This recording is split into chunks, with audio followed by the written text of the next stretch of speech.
what we're looking at next with our measure of central tendency is something called standard deviation. Standard deviation is real important in terms of big-time statistics because it tells you really how consistent a set of data is, or just really how accurate your average, your mean is. So here are the steps that we use to find this standard deviation, which just means the average distance each piece of data is from the mean. So we'll just get right into an example. First step is to find the mean of this data. Well, you do that by adding them all up and dividing by how many there are. So when you add them all up, you should get, when I add up those 10 guys, I get 64. I divide by the 10 pieces that there are, so your mean is 6.4. So that right there is your first step. Okay, what we do next is to then take each piece of data and just write them out. So I'm going to write them in columns like this. Okay, what I need to do with each of those is to subtract them from the mean. So I'm going to do 8 minus 6.4 to get that 1.6. 4 minus 6.4 to get you negative 2.4 the whole way down. Okay, that right there is your second step. What we do now is each of those numbers that you just found, I need to square them. So there you go. I just squared each and every one of them to get you these random numbers. So that's the third step. What I do with those numbers is I need to add all of them up. So this will be my fourth step. When I add all of them up, I get a value of 27.4 when I add all of those 10 numbers up. What I'm going to do from there, I'm going to take that 27.4 and I am going to divide it by 10. Why 10? Because again, there are 10 guys. It's like we're finding the mean of that number again.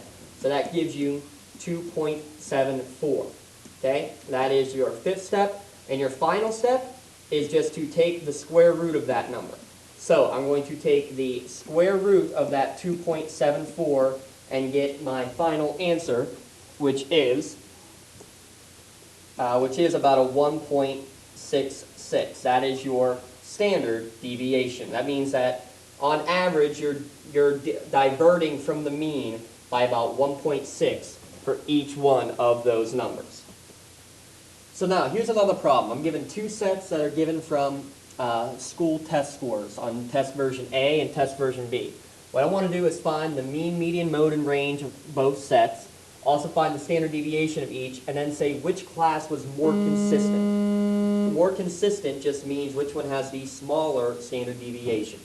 So go ahead, pause the video, and come back when you have your answers and see if we can find what one is more consistent. Alright, so let's see how we did here. You should have gotten these values for A, a mean of 72, median 77, the mode most often 89, the range 46. For part B, mean 65, median 70. There really is no mode, or you could say that they all technically are mode because nothing appears more than once, and then the range is 45. Now, finding standard deviation, let's do the math behind it. So for part A, again, list the numbers first. 89, 62, and 89. I need to now take that number and subtract it from the mean. Now what I'm going to do after that is I'm going to square it. So it doesn't matter if it's a positive or a negative. I just need to subtract it. So 77 from 72 is 5. 72 minus 43 should be 29. 88 from 72 is 17. 62 from 72 is 10. And 89 minus 72 gives you, again, 17. So then I go and square each of those numbers. When I square them, I should get 25, 841, 289 here. That means 289 down here as well, and then 100 for that.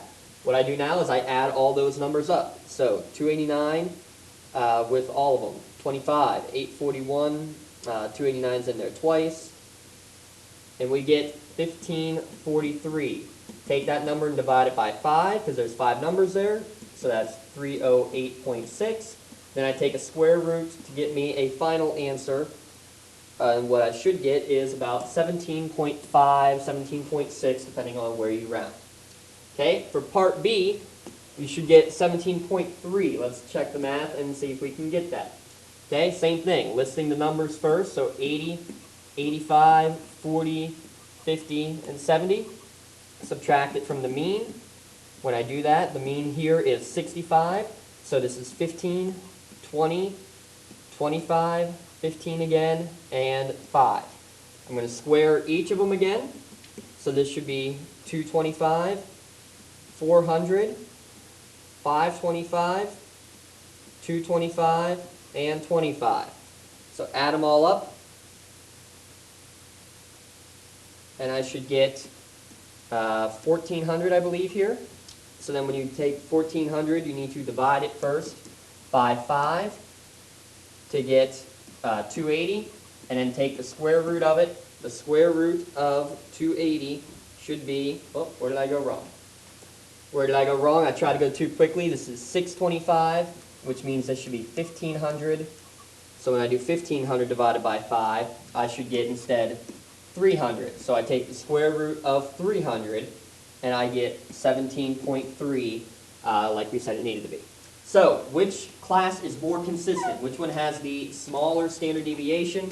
Definitely class B is smaller, 17.3 versus 17.5. They're pretty equally consistent, but class B is just a little bit more.